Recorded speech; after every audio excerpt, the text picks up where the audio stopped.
बहती पगली देखावे अगर बहती पगली देखावे अगर बहती कि बनल चाहतिया श्री महती बनल चाहतिया श्री महती पगली देखावे अगर बहती पगली देखावे अगर बहती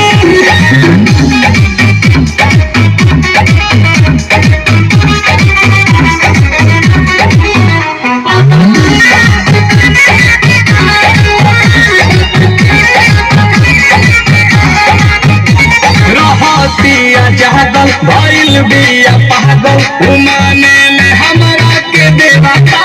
हो मने खतरा कर लई जाला चाहे शादी बाजा बाजा बाजी छपा ले बिया उन्हें बता तो पूजा करे लेके धूप बहती पूजा करे लेके धूप बहती पगली देखावे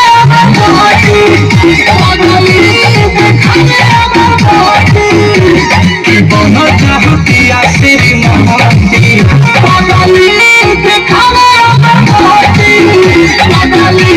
देखावे अगर बहती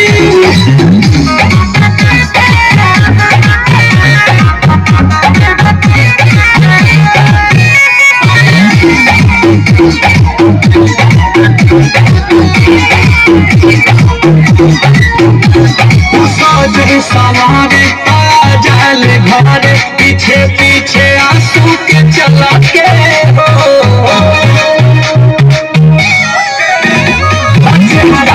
रहने परियन के रहने दीवाने भइल कमल के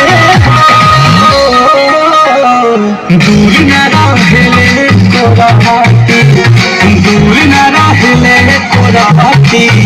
पगली देखावे अगर बहती पगली देखावे अगर बहती मान ले दिया हमके पहती पगली देखावे अगर बहती पगली देखावे अगर बहती इतना प्यार तो नसीबे से मिले।